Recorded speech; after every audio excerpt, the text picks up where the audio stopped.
본 방송에서 제공하는 투자 정보는 투자 판단에 대한 조언입니다. 방송에서 제공하는 주식의 가치, 가격 상승 및 하락에 대해서는 방송사에서 보장하지 않습니다.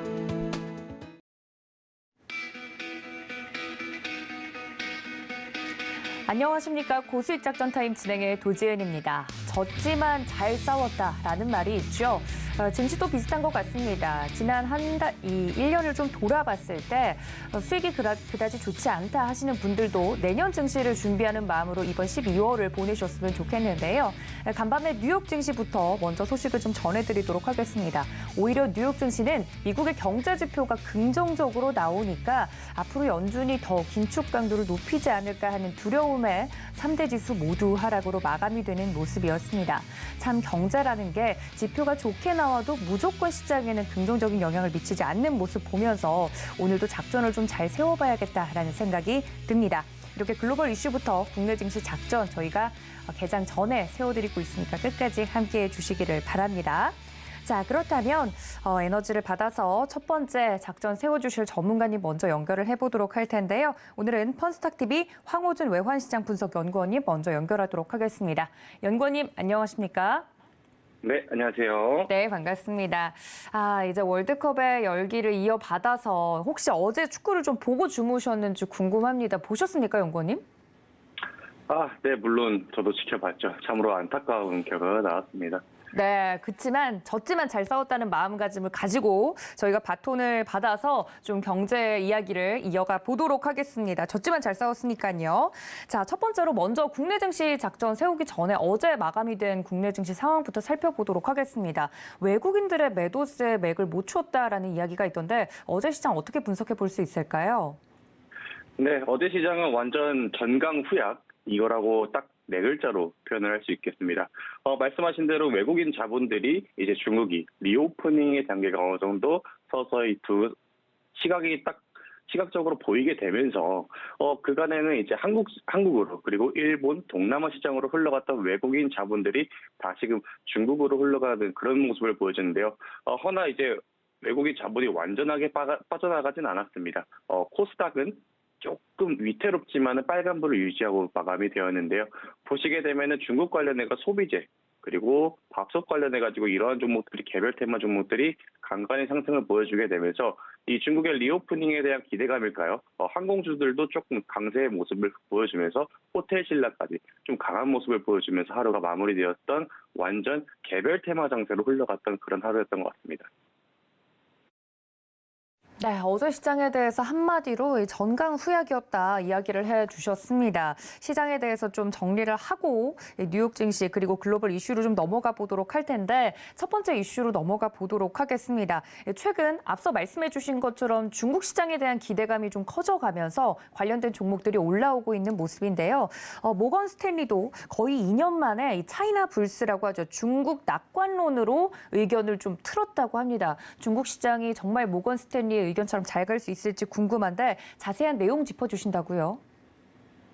네, 전 세계적인 투자자이며 MSI 등 전 세계인들이 주목하는 이 투자 그룹인 모건 스탠리가 바로 어제 중국 주식의 투자 의견을 상향 조정하게 되면서 이 중국과 홍콩 증시가 아주 뜨겁게 타올랐죠.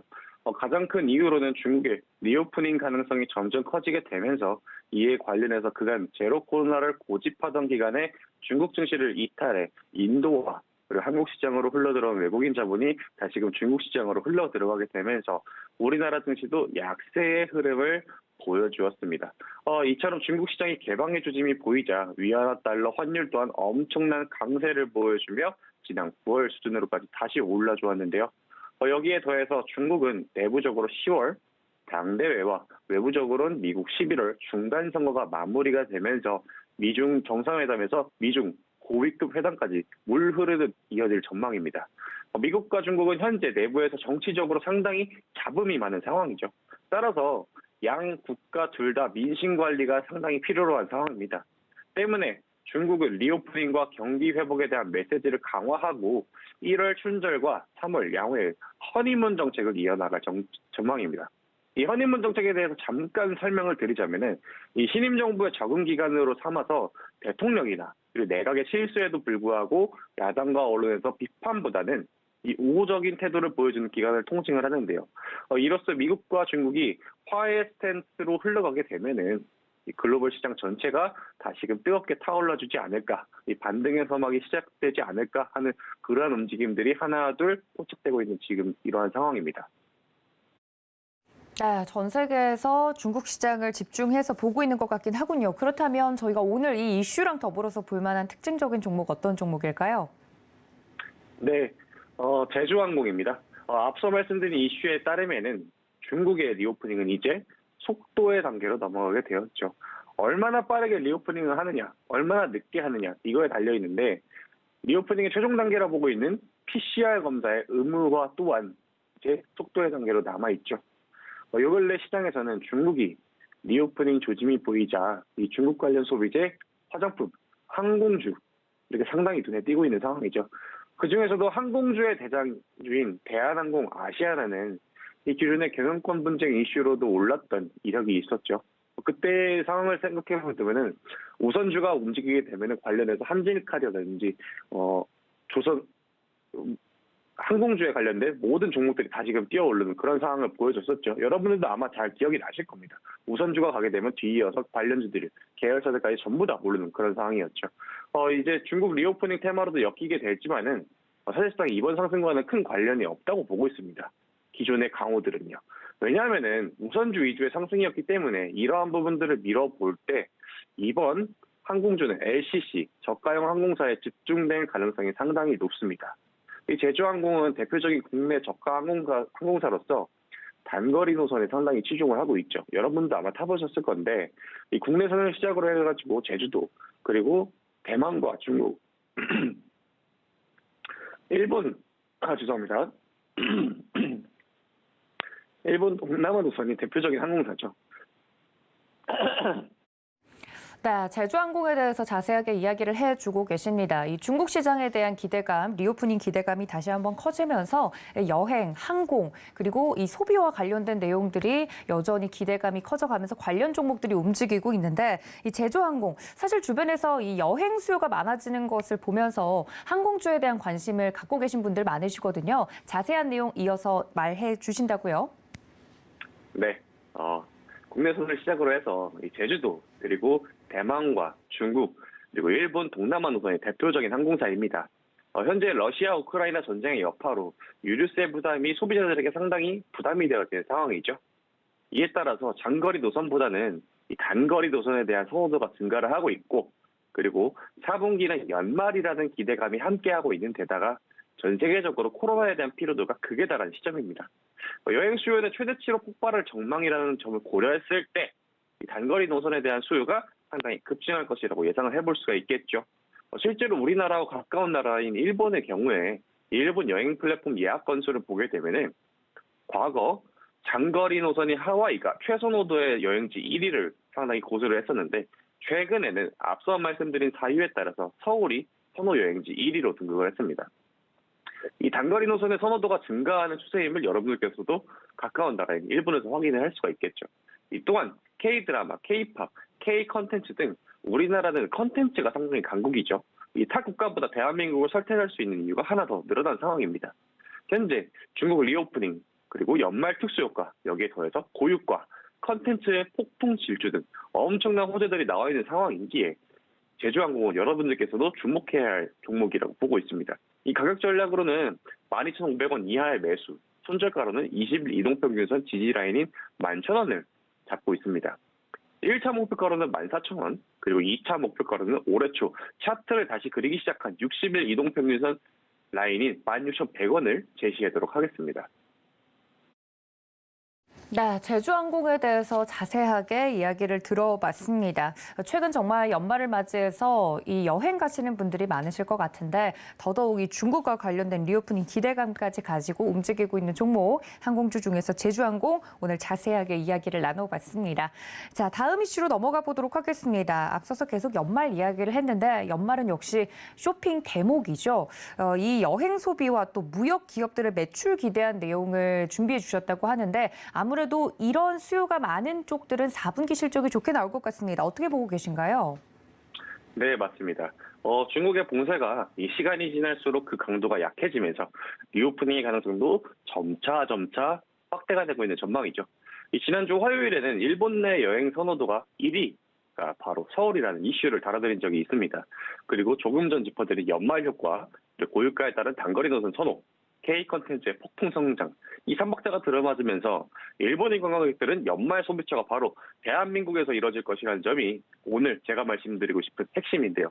이러한 흐름에 따라 발생한 추가적인 매출은 우리나라의 무역과 기업들의 영업이익으로 기록이 될 전망입니다. 이에 더해서 전통 관광인 중국이 돌아오게 되면은 한국을 방문하는 국내 관광객 숫자 1위를 기록하는 중국과 그리고 우리나라 화장품 부분의 수출의 80% 이상을 비중을 담당하게 되는 중국이 돌아오게 되면은 이 코로나가 창궐하기 이전에 매출 수준까지 단숨에 올라오게 되겠죠. 이 매출은 정말 기하급수적으로 뛸 전망입니다. 자, 오늘 반복적으로 말씀드리고 있지만은 현재 중국의 리오프닝은 속도의 국면에 접어들고 있습니다. 당장 내년 1월부터 시작될 춘절을 대비해서 민심을 연말 이슈로 돌릴 가능성이 상당히 높아지고 있는데요. 전통적으로 중국의 화장품 매출은 두말하면 입에 아플 정도로 강력합니다. 중국은 한국 화장품 수출액 규모의 50%를 넘은 만큼 아주 든든한 수출 시장인 만큼 이번 리오프닝 관련 효과가 상당히 기대되는 상황인데요. 여기서 이 연말에 리오프닝이 시작이 되게 되면은 중국 인민들은 당연히 가까운 나라의 한국을 방문하게 되겠죠. 전통적으로 한국 화장품의 매출은 대부분이 중국에서 나오는 만큼 리오프닝이 시작돼서 PCR 검사라든지 그리고 외국인 투자자의 방문 그리고 여행 갈 때 PCR 검사의 의무가 폐지가 되게 되면은 여행도 조금 자유롭게 되겠죠. 이렇게 되면은 가까운 나라의 한국을 방문하고 그 외의 나라들도 우리나라를 방문하게 되게 되면은 자연스럽게 화장품에 대한 매출 또한 천천히 증가하게 될 전망이라는 게 오늘의 핵심입니다. 네, 사실 중국 그리고 소비와 관련된 리오프닝 관련주 하면 굉장히 많은 것들이 생각이 나는데 그중에서도 오늘 중국 리오프닝 가능성 그 안에서 이 화장품과 관련된 이야기를 또 소비와 관련돼서 이야기해 주고 계십니다. 그렇다면 몇 가지 특징적인 종목들로 후보군이 추려지는데 준비해 주신 종목은 오늘 어떤 종목일까요? 네, 이번에는 지난주 추천드렸던 CNC 인터내셔널을 다시 한번 추천드리려고 합니다. 이 앞서 말씀드렸듯 현재 대한민국을 방문하는 일본인 관광객들의 대부분이 젊은 10대, 20대 여성이죠. 다시 말해서 우리나라를 방문하는 주요 방문객들은 K-팝과 K-드라마에 대해서 상당히 높은 상황입니다. 이거는 비단 일본뿐만 아니라 우리나라를 방문하는 젊은 여성들은 전부 다 이러한 상황입니다. 자, 이에 따라서 한국의 메이크업에도 자연스럽게 관심을 갖고 있는 상황이죠. 실제로 한국식 메이크업은 다른 화장법에 비해서 색조 화장에 대해서 중요도가 상당히 높은 상황입니다. 자, 오늘 추천드리는 CNC 인터내셔널은 이 색조 화장품에 대한 매출액이 주요 매출 중 절반 이상이 약 61%를 차지하고 있는데요. 이 3분기 매출액만 봐도 564억 원에 달하는 엄청난 규모입니다. 이어서 눈화장용 제품의 매출액은 268억 원으로 매출의 29%를 차지하고 있고요. 자, 이처럼 두 제품에 대한 매출이 아주 크게 성장하고 있죠. 현재 이 매출액은 4분기에 더 좋게 나올 전망입니다. 연말 특수효과와 기존의 중국을 대신할 새로운 블루오션인 일본의 색조 시장 공략이 화장품 업계에서는 새로운 시장 나날이 급부상하고 있는 만큼 일본 시장의 중요도는 나날이 증가하고 있습니다. 이 와중에 중국의 리오프닝이 속도의 국면에 접어들었다고 제가 강조해서 계속 말씀드리고 있죠. 거기에 대명절인 충절을 앞두고 내년 1월이 예상되는 상황 속에 이 CNC 인터내셔널의 주가의 흐름은 더욱더 좋아질 전망입니다.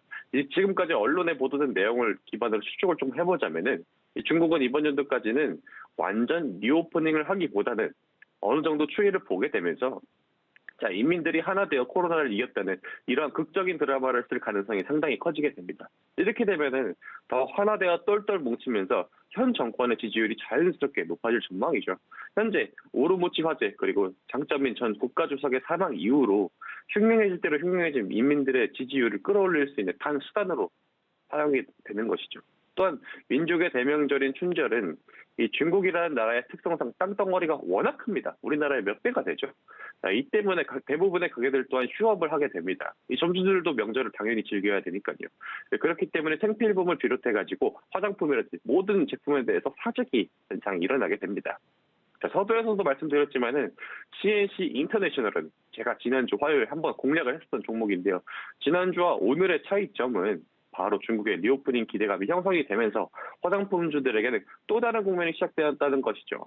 그간 보였던 상승세들과 다르게 화장품주의 대장적인 이 아모레 그룹들이 연이은 상승을 보여주고 있었는데, 기존에는요, 여러분들 잘 생각을 해보시게 되면 아모레 관련 그룹주들이 먼저 뛰는 거는 지금도 보여줬었고 예전 상승에서 보여줬지만은 한두 이틀 상승을 하다가 중국 측에서 또 다른 정책이 봉쇄 쪽으로 나오게 되면서 그전의 상승분들은 전부 다 반납하게 되는 그런 모습을 보여주게 되었지만, 지금은 여러분들 보시게 되면 대장격인 아모레 그룹들이 굳건하게 하루 이틀 2% 3% 계속 꾸준하게 올라주면서 2등 3등 그래서 4등 5등까지 이런 하위 종목들까지 덩달아서 올라오는 만큼 이번의 상승은 조금 다르다라는 게 지금의 핵심 포인트입니다. 자, 이 부분은 차트에서도 확연하게 보여주고 있죠. 차트상으로 볼 때 지금 상당히 강한 흐름을 그려주고 있는데, 현재 CNC 인터내셔널은 지난주에는 20일 이동평균선과 60일 이동평균선이 교차를 하게 되면서 강한 골든크로스를 형성을 하게 했었죠.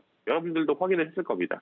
자, 이제는 이게 정배열의 국면에 접어들었습니다. 이 상승 기지를 제대로 타고 올라가서 전일 종가인 27,500원으로 마감을 해야 되는데, 이 전일 망치형 캔들을 그려주게 되면서 정배열 속에서 망치형 캔들은 아주 강한 상승을 동반한다는 게 아주 기본적인 분석이죠. 허나 근 3거래일 연속 상승을 하였기 때문에 시초가에 바로 공략하기보다는 어느 정도 시장이 잠잠해지는 10시 30분 이후에 공략을 하시거나 아니면 아예 장마감 직전 종가 매매를 권장을 드리겠습니다.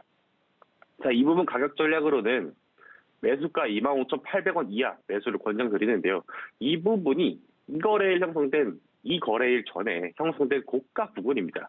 이 부분에서 최대한 매수를 하시는 게 상당히 안정적이라고 보이는데요. 이 손절가로는 24,500원으로 손익비가 가장 좋은 자리죠. 이 부분 또한 이 거래일 전에 저가 부분입니다. 1차 목표가로는 3만 원을 제시해드리고, 전일 나온 상승으로 인해서 1년 기준으로 봤을 때 신고가를 갱신을 했습니다. 그렇다는 말은 상단으로는 상당히 많이 열려있다는 점이죠. 자, 이러한 부분에서 심리적 요인이 상당히 많이 부딪히는 3만 원 마디가 부분이 심리적인 저항선으로 작용이 될 전망입니다. 이 부분을 만약에 강하게 돌파를 한다라는 가정 시에 2차 목표가는 32,800원으로 제시를 하겠습니다. 허나 이 종목 같은 경우에는 상장한 지 이제 겨우 1년 반 정도 지난 종목이고, 그리고 종목 특성상 중국과 일본 그리고 동남아 시장의 수요 증가, K 컨텐츠의 질주가 기대되는 상황인 만큼 이 장기적으로 접근을 해서 제가 드린 목표가 이상의 수익률을 좀 노려볼 만한 종목이라고 보여지게 됩니다. 네, 이렇게 CNC 인터내셔널 다시 한번 좀 강조를 해주셨습니다. K-뷰티와 하면 바로 떠오르는 종목 중에 하나죠. 이 종목과 관련돼서 자세하게 주가 전략까지 말씀을 드렸으니까 이 점까지 참고해 주시면 감사하겠습니다. 자, 연구원님, 그렇다면 저희 오늘장 작전 어떻게 세워볼까요? 네, 시간이 지나면서 지날수록 이 증시에는 좋은 소식들이 하나 둘씩 나오고 있습니다. 아직 근데 대내외적으로 확실하게 인플레이션의 정점이 확실되거나 아니면 러시아 우크라이나 전쟁의 종식, 그리고 코로나의 종식, 이런 명확한 시그널들이 없는 상황에서 하나둘씩 나오고는 있습니다만은, 이 시장이 이렇게 하락 중일 때는 어느 누구든 쉽게 비관적인 관점을 쏟아내기 더 쉬운 상황입니다. 이 투자자 여러분들께서도 참으로 어려운 기간을 견뎌왔다고 생각을 하는데요. 이 다음 주 발표 예정인 13일 미국 소비자 물가 지수, 그리고 14일 FOMC 미국의 기준금리 결정이라는 이 큰 두 개의 산맥만 넘어가게 된다면은 비로소 긴 시간 기다리신 산타 랠리가 올 거라고 굳게 믿고 있습니다. 그 전까지는 여러분들께서는 비중 조절을 확실하게 하시고, 중국과 관련된 소비재 종목들의 이슈가 하루가 멀다 하고 매일 빠르게 교체되고 있는 만큼 웬만해서는 방망이를 짧게 잡고 매수에는 근거가 명확한 진입, 그리고 매도에는 분할 매도로 접근하시는 걸 상당히 권장드리고 있습니다. 네, 이렇게 오늘장 작전까지 세워봤습니다. 지금까지 펀스탁TV 황호준 외환시장 분석 연구원님과 함께했습니다. 연구원님 고맙습니다. 감사합니다.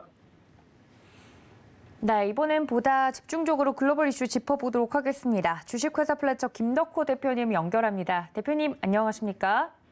네, 반갑습니다. 네, 반갑습니다. 간밤에 뉴욕 증시 마감 상황부터 살펴봐야 될 것 같습니다. 경제 지표가 오히려 좋게 나왔는데 시장은 하락했다고요? 네, 그렇습니다. 우선 이제 미국 증시 같은 경우에도 수익이 모두 하락을 했는데, 우선 이제 다우존스 지수 같은 경우도 1.5% 넘게 하락을 했다는 점들이 굉장히 큰 충격을 주고 있는 것으로 확인이 되고 있습니다.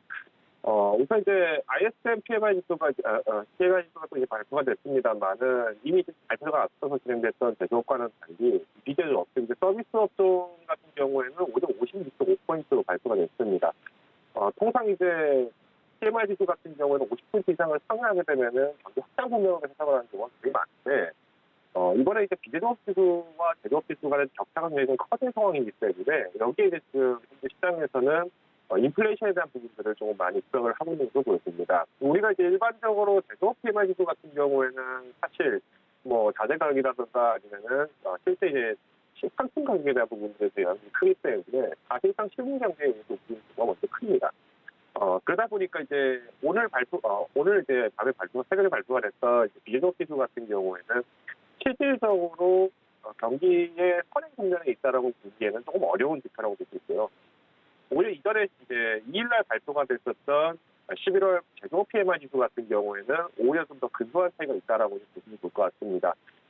실제로 이제 ISM 제조업 지수 같은 경우에는 지난 2021년 4월 1일, 즉 3월 PMI 지수가 최고 64.7포인트로 발표가 된 이후로 계속 하락을 하고 있는데, ISM 비제조업 지수 같은 경우에는 아이러니하게도 작년 12월에 최고점, 즉 이제 67.1포인트를 찍고 이후에 이제 다시 조금 주춤하고 있습니다. 그럼에도 불구하고 50포인트 이상을 계속 유지를 하고 있다는 점들은 현재 지금 이제 채권거래라든가 아니면 주식시장 이런 부분들도 마찬가지로 이미 가격이 어느 정도 지금 움직여지고 있다라고 보시면 좋을 것 같습니다.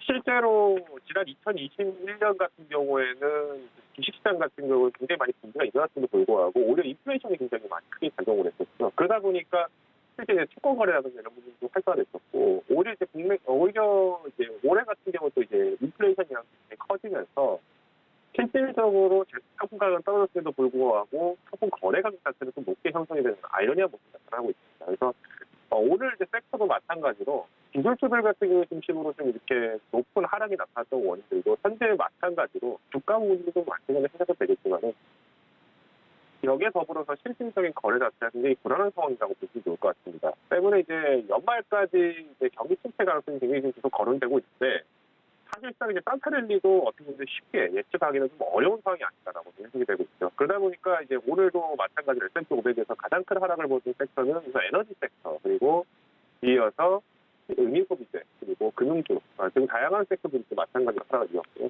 IT 섹터도 마찬가지로 1.6% 가량을 하락을 했었습니다. 즉 이제 시장에서는 전반적으로 지금 현재 서비스업 쪽이 마찬가지로 PMI가 55포인트 이상을 회복을 했음에도 불구하고 사실상 신뢰는 거의 하지 못하고 있다라고 보시면 좋을 것 같고요. 때문에 이제 오늘 증시에서 마찬가지로 하락 매물들이 좀 많이 나올 것 같습니다. 특히 이제 매도 물량들이 좀 많이 나오게 될 경우에는 사실상 이제 달러 강세가 또 다시 한번 이어질 수 있기 때문에 한 차이는 또 반드시 볼 수밖에 없다는 거죠. 그래서 외국인들의 매도 동향을 한번 살펴보시면 좋을 것 같습니다. 자, 이렇게 뉴욕 증시 마감 상황 살펴봤습니다. 이 연말에 산타랠리가 왔으면 좋겠는데 그러기에는 넘어야 할 산들이 아직 많군요. 자, 두 번째 이슈로 좀 넘어가 보도록 하겠습니다. 앞서서 중국 이슈는 살짝 다루긴 했는데 이번에 준비해 주신 이슈를 보니까 또 발표가 된 경제 지표와 관련된 내용인 것 같습니다. 중국의 서비스업 PMI가 이제 나왔는데 관련돼서 PMI는 서비스업 경기를 가늠하는 선행 심리 지표죠. 50을 넘으면 경기 확대, 넘지 못하면 경기 위축을 의미하는데 이번 중국 국가통계국 11월 비제조업 PMI가 46.7로 나왔습니다.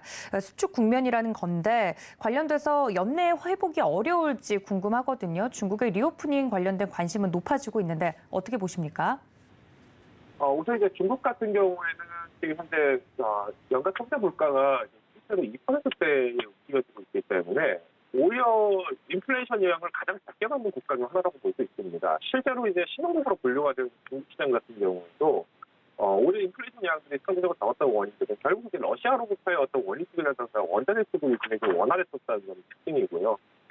앞서서 말씀드린 것처럼 이미 이제 제조업 지수 같은 경우에는 50포인트 이하를 지금 하회를 계속 하고 있다는 점도 특징입니다. 특히 이제 제조업 PMI 같은 경우에는 지금 반년 내 최저 수준을 지금 달성을 한 상황이고, 사실상 이제 47.4포인트라고 하면 이미 지금 이제 축소가 좀 어느 정도 이루어지고 있다는 점을 볼 수 있겠죠.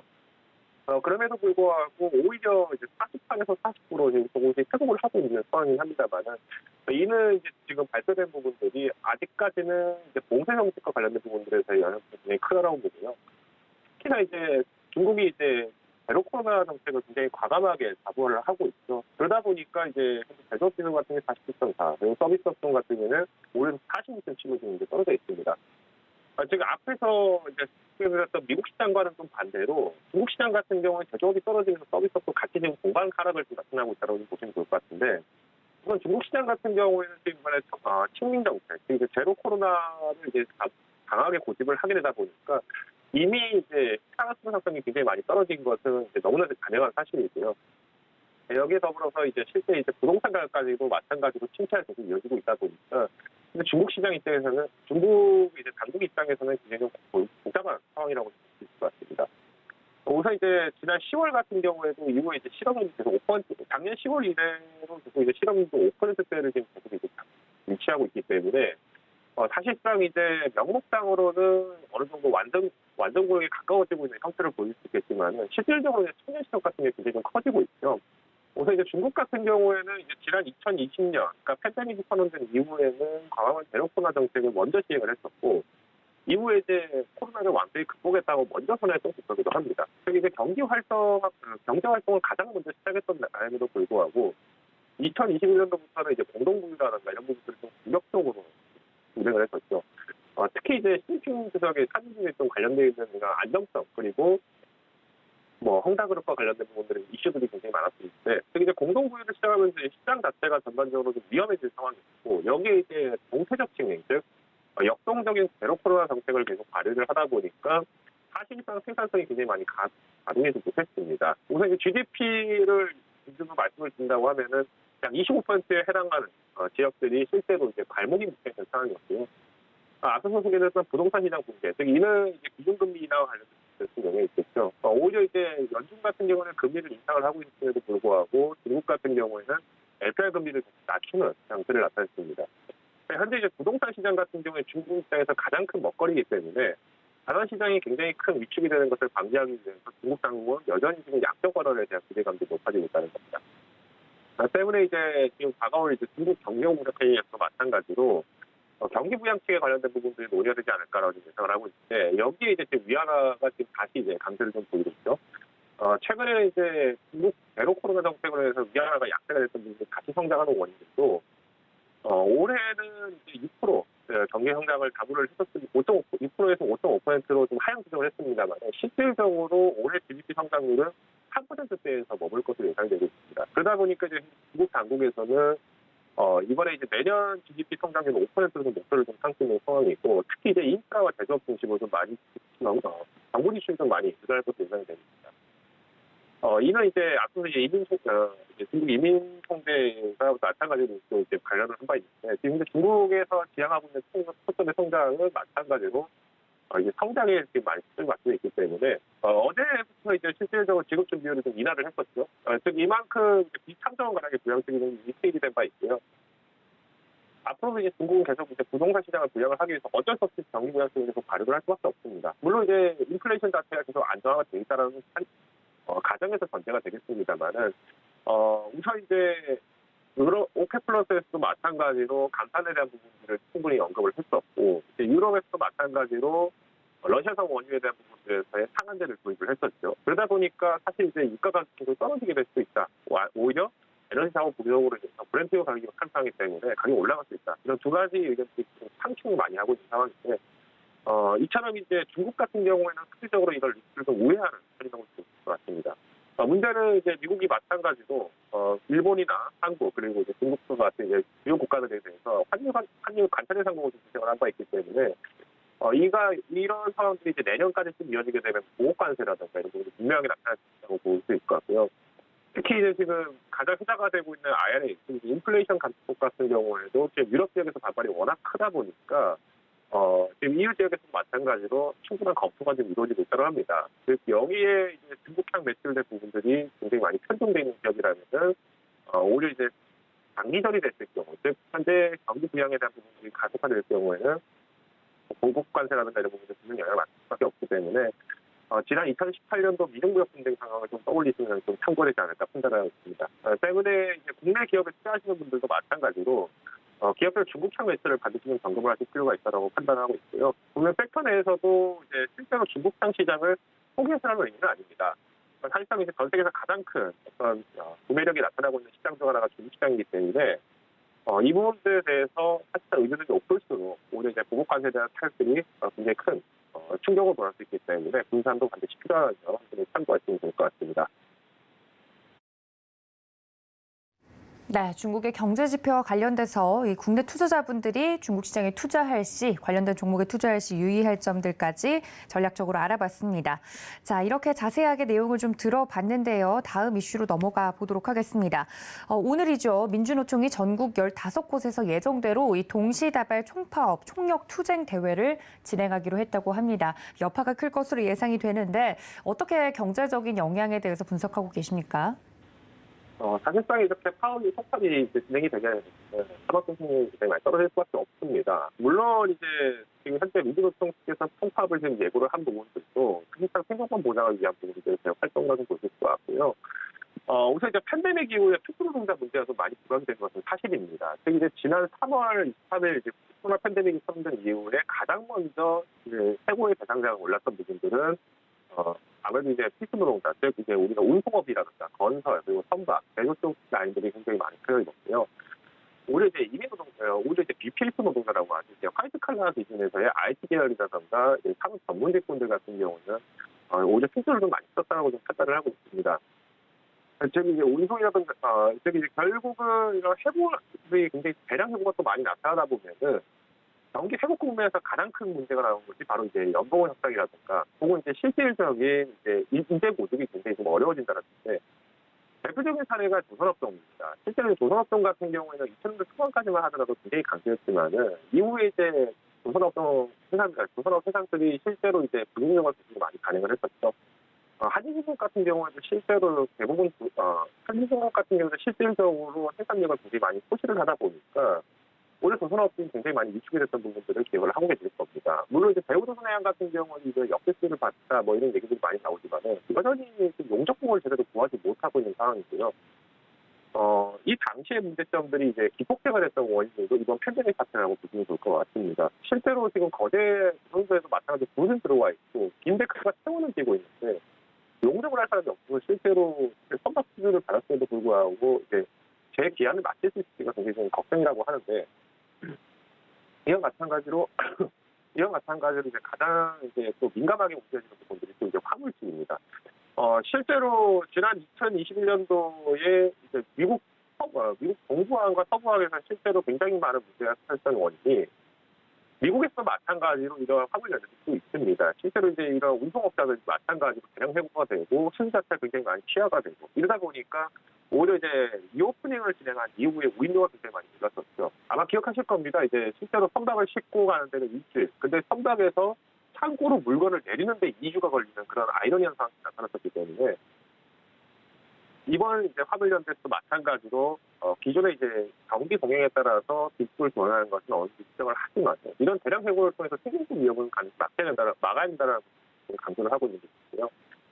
기존에 기존에 시멘트라든가 이런 어떤 석유라든가 이런 부분들에서 많이 얘기가 나왔다면 첨단 자동차, 이제 곡물, 이제 사료까지도 조금 더 이제 안전운전 확대를 좀 요구하는 상황입니다. 다만 이제 많은 분들이 이미 알고 계시겠지만은 지금 현재 정부에서는 마찬가지로 강경대응을 지금 고집을 하고 있는 상황이 있고 민주노총에서는 여전히 이제 노조 탄압이다 뭐 이렇게 얘기를 하고 있는데. 사실상 이제 업무 개시 명령을 이제 불응하게 되면 이제 운행 정지, 오히려 이제 30일간의 이제 운행 정지가 또 이루어지고요. 이제 2차 불응에서는 이제 화물 운송자 자체가 완전히 취소가 됩니다. 때문에 이제 민주노총 측에서도 사실상 이제 총파업을 예고를 하긴 했습니다만은 현재 이제 총파업에 돌입을 했다, 파업에 참가를 했다가 다시 복귀하는 경우들이 많아지는 원인들도 결국은 이런 어떤 이제 생존권 자체가 오히려 더 위협을 받게 되는 상황이다 보니까. 사실상 이제 운송업자들 입장에서는 굉장히 좀 난처한 겁니다. 아무래도 이제 민주노총 측에서의 어떤 그 파업에 대해서 연대를 하는 것도 어느 정도 필요는 하겠습니다만은 당장의 어떤 임차료라든가 차량이라든지 대출 부분들 이런 고정 비용들이 굉장히 높아지고 있고 지금 앞으로 이제 금리 인상까지 높아진다면은 사실상 이제 가계부채도 마찬가지로 늘어날 수밖에 없기 때문에 다시 산업현대화 복귀를 해야 된다는 거죠. 그러다 보니까 이제 지금 현재 사업 성과들이 좀 많이 떨어지고 있는 것은 사실입니다. 다만 여전히 이제 노조 측에서는 이제 성과를 계속 이제 좀 고집을 하고 있는 상황이고, 이런 좀 팽팽한 신경전은 아직까지는 단기간을 해소하기는 좀 어려울 것이라고 판단하고 있습니다. 다만 이제 이번 정부에서도 마찬가지로 강경대응을 좀 강하게 진행을 하다 보니까 이제 국제노동기구에서는 지금 현재 한국 정부에 대해서 지금 마찬가지로 긴급 개입을 좀 개입을 할 예정이라고 지금 언급을 한 바 있고요. 이처럼 이제 결국은 이제 생존권에 대한 부분들 내용이냐 아니면은 경기가 굉장히 이제 침체가 나가고 있는 어떤 위험한 국면에서 생존권을 빌미로 이제 산업 전반적인 촉매를 계속 이제 고집을 하는 거냐 이렇게 열릴 것으로 예상되고 있습니다. 안타까운 이야기지만은 아무래도 이제 결국은 양자 측에서 모두 합의를 할 수 있는 부분들이 쉽게 도출하기는 어려울 것 같고요. 조속한 합의가 될 수 있는 가장 좋은 방법은 현재까지는 좀 단단하게 찾지는 못할 것 같습니다. 결국은 이제 양보와 하인데 아무래도 현재 민주노총 측에서는 조금 더 고집을 좀 보이지 않을까라고 좀 생각을 하고 있고요. 다만 지금 이제 생존권을 보장해야 할 부분들이 사실상 외면되는 부분들도 뭐 과잉적대라든가 아니면은 우린지 자체가 지금 일몰로 지금 예상되어 있다가 지금 겨우 이제 일몰에서 연장 정도밖에 되지 않았기 때문에 운수업자들의 어떤 운수업자들의 생존권들도 충분히 보장이 되는 방안들이 나오고 기대를 하고 있습니다. 다만 이런 상황에 대해서는 아무래도 긍정적으로 해석이 되기는 어렵기 때문에 현재 산업 자체가 지금 마찬가지로 운임료가 좀 올라간다든가 이런 부분도 분명히 나올 것 같고요. 결국은 이제 기업에서의 부담들이 좀 많이 나타나기 때문에 특히 이제 한 달 전 그리고 2달 전에 이미 예고가 됐던 목표가 대비했을 때는 조금 목표 기준치를 좀 낮춰주시는 게 좋을 것 같습니다. 때문에 이제 연말에 이제 기업들이 실적을 발표했을 때 실적이 뛰어나다라고 하는 기업들은 사실상 금리 인상을 통해서 반사적배를 받은 금리 인상을 통해서 수혜를 받은 금융주들 인기밖에 될 수밖에 없다라고 판단을 하고 있고요. 그럼에도 불구하고 오늘 실질적인 매수 지표가 좀 많이 약해지고 있는 상황이기 때문에 주가의 변동 자체는 좀 적을 수 있다는 점 참고하시면 좋을 것 같습니다. 네, 이렇게 자세한 이슈 분석까지 들어봤습니다. 지금까지 주식회사플래처 김덕호 대표님 함께했습니다. 대표님 고맙습니다. 감사합니다. 네, 다음으로는 제대로 공시 분석을 해보는 시간 돌입해 보도록 하겠습니다. 기업공시연구소의 변영희 대표님 연결되어 있습니다. 대표님 안녕하십니까? 네, 반갑습니다. 네, 반갑습니다. 오늘 공시 분석을 해주실 종목 어떤 종목일까요? 네, 오늘 준비한 종목 카카오페이입니다.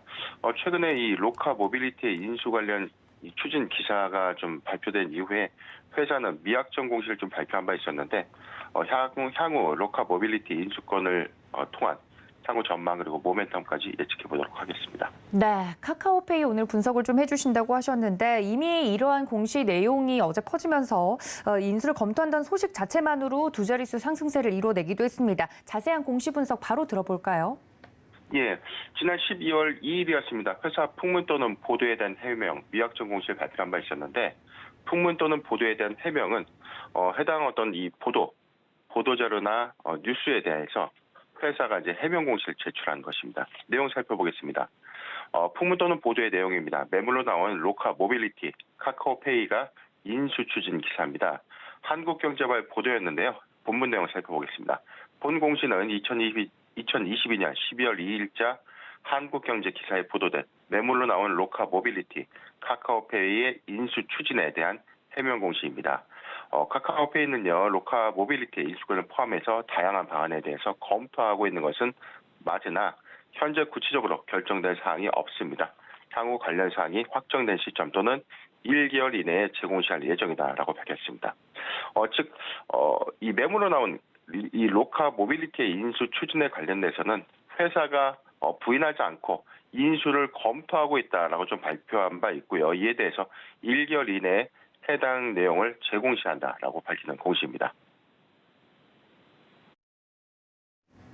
네, 이 공시에서는 자세하게 이 내용에 대해서 아직은 결정된 사항이 없다라고 밝히긴 했지만 투자자들이 느끼기에는 그것이 아닌 것 같습니다. 사업 모멘텀적으로 앞으로도 주가 탄력을 계속 이어갈 수 있을지 궁금한데 모멘텀 부분에서는 어떻게 보십니까? 예, 우선 카카오페이의 로카 모빌리티 인수 검토 추진에 대한 어떤 부인, 즉 인수 추진이 어떤 가시화되면서 지금 검토를 하고 있는 단계에 대한 어떤 기대감들이 좀 부각되고 있거든요. 이에 따라서 장중 6만 5천 원까지 상승하기도 좀 했었는데 당분간 이런 어떤 기대감들은 좀 수반될 것이다라고 좀 판단되고 있는 상황입니다. 현재 롯데카드의 경영권을 좀 보유하고 있는 MBK 파트너스가 오는 6일이죠. 이제 예비 입찰을 시행할 것이다라는 어떤 이 구체적인 어떤 일정도 좀 발표가 좀 된 바 있었기 때문에 카카오 모빌리티의 인수 검토가 만약에 이제 확정이 좀 된다면 확정되는 시점 하에서는 기대감들이 오히려 좀 더 극대화되지 않겠는가라고 좀 판단되고 있는 상황입니다. 현재 로카 모빌리티의 국내 1위 교통카드 사업자의 한국 스마트카드에 이어서 이제 시장 점유율 2위를 좀 차지하고 있는데 향후 카카오그룹의 어떤 모빌리티 사업 부분과의 어떤 병행 효과를 보다 극대화할 수 있는 어떤 기대감도 좀 수반될 수 있는 상황입니다. 최근 3분기 실적 기준은 연결 기준의 어떤 이 매출액은 사상 최대를 좀 기록했음에도 불구하고 영업 손실 좀 기록한 바 있었는데 이 부분에 대해서는 오히려 영업 손실의 어떤 이 거래액은 좀 크게 좀 증가한 바 있었지만 어떤 영업 손실을 좀 기록하고 있는 수익성이 좀 다소 좀 부진한 어떤 흐름들 좀 보여주고 있지만 개별 실적 하에서는 카카오페이의 어떤 거래액 증가에 따른 손익 개선 효과가 좀 뚜렷하다. 자, 이 점은 중요한 어떤 체크 포인트가 아닌가 판단을 해봤습니다.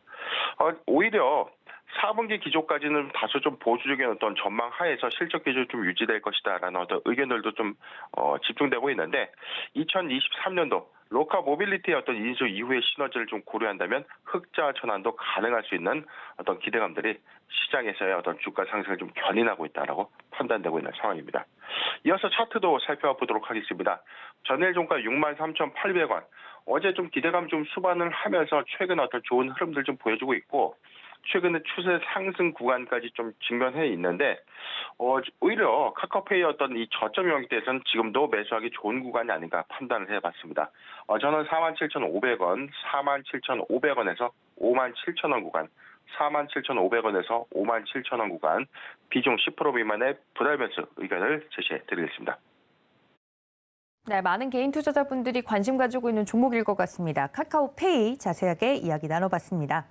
지금까지 기업공시연구소의 변영희 대표님 함께했습니다. 대표님 고맙습니다. 네, 감사합니다. 네, 이렇게 공시 분석까지 자세하게 해봤는데요. 이어서 종목에 대한 이야기 더 나눠보도록 하겠습니다. 글로원 파트너스 이성웅 이사님 연결해봅니다. 이사님 안녕하십니까? 네, 안녕하세요. 네, 어제 시장도 보셨을 거라고 생각을 합니다. 외국인들의 매도세가 이제 막판에 더 시장을 끌어내리는 모습이었는데 저희가 이 수급적으로 체크해야 될 부분이 있다고요? 네, 시장 안에서 실적 시즌이 지나가고 나면 시가총액 상위주들은 무조건 빠지는 게 아니라 우리가 좀 이익 대비해서 현재 가지고 있는 시가총액, 그러니까 이 정도의 가격대가 합리적인지 아닌지 그 여부를 실적에 대한 추정치를 통해서 대입을 해서 플레이를 하게 되고요. 그런데 지금 업황에 대해서 우리나라 시총 상위주 한 28%에서 30%를 차지하는 대형 IT 같은 경우가 그 업황에 대해서 부진, 그다음에 실적에 대해서는 내년에 대한 실적의 조정이 이미 마이너스대로 전환이 돼 있긴 하지만은 업황에 대한 물음표가 지속되고 있는 상황입니다. 그렇다 보니까 시가총액 상위주 위주로 수급의 매도가 중심이 연출이 되고 있고요. 여기에 따라서 시장 변동성은 확대가 가능할 것으로 보여요. 우리가 금요일 시장에서 외국인이 거래소 기준으로 한 4천억 원 정도는 매도를 했습니다. 우리가 통상적으로 하루에 한 3천억 원 정도를 외국인이 매도를 하면은 수급적으로는 시장의 변곡으로 좀 표현을 할 수 있겠고요. 이 부분은 최근에 그래도 반등을 이어오던 시장 같은 경우가 잠시는 조정을 나타내고 다시금 방향성을 정할 수 있다는 점을 우리가 알 수 있겠습니다. 다만 한 가지 희망적인 측면은 환율은 안정적인 점이라는 부분이에요. 환율 같은 경우는 방향성이 중요하긴 하지만은 이 방향성에 따라 속도 부분 급등락이 없다고 하면은 그래도 좀 안정을 찾는다라고 볼 수가 있거든요. 지금은 좀 급등락은 없는 구간이다 보니까 안정을 찾은 단계라고 보입니다.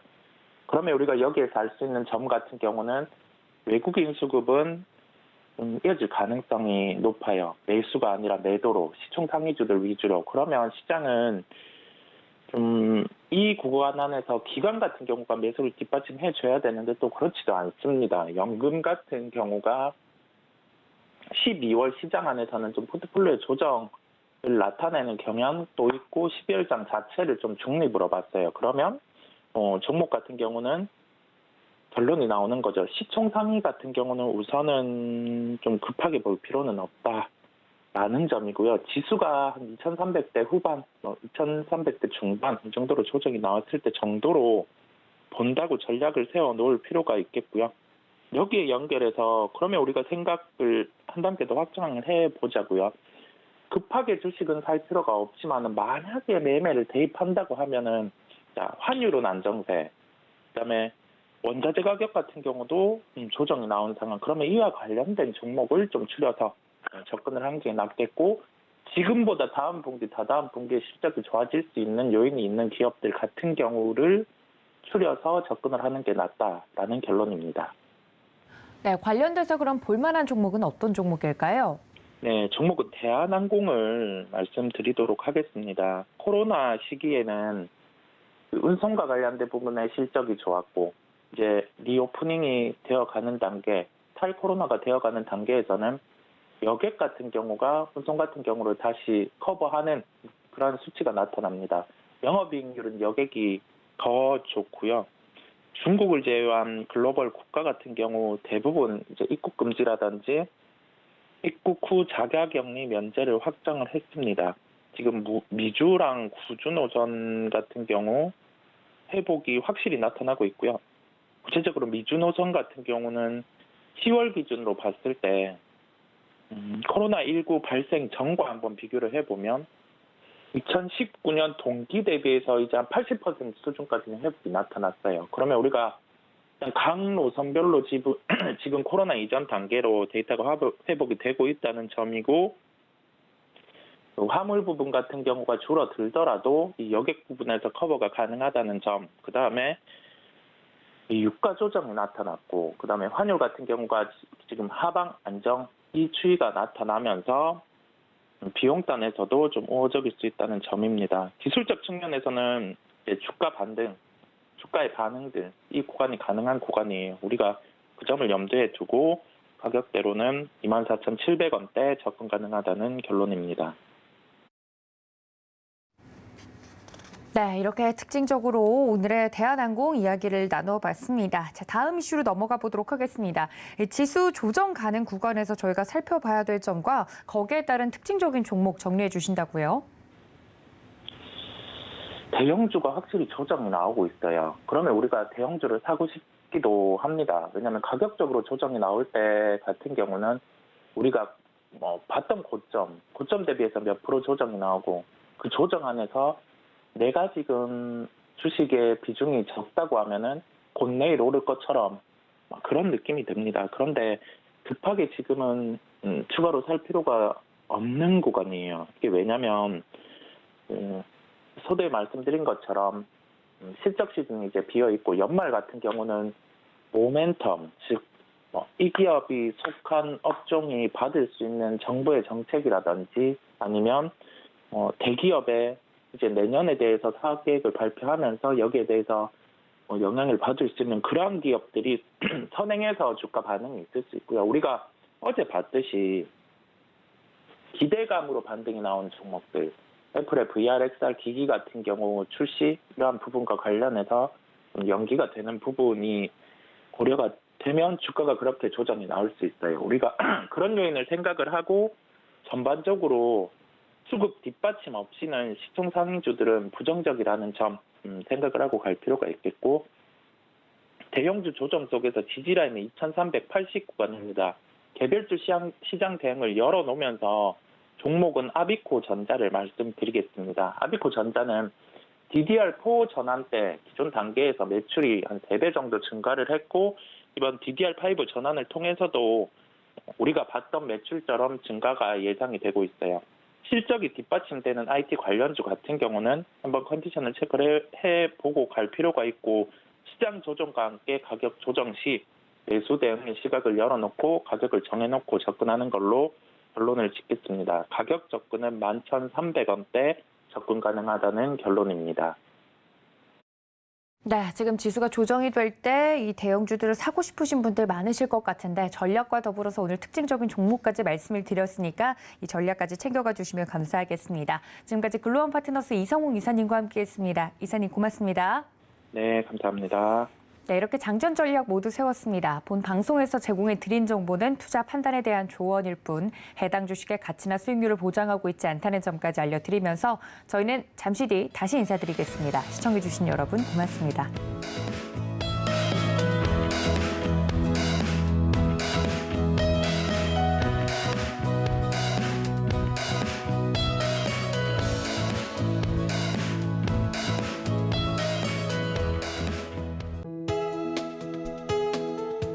본 방송에서 제공하는 투자 정보는 투자 판단에 대한 조언입니다. 방송에서 제공하는 주식의 가치, 가격 상승 및 하락에 대해서는 방송사에서 보장하지 않습니다.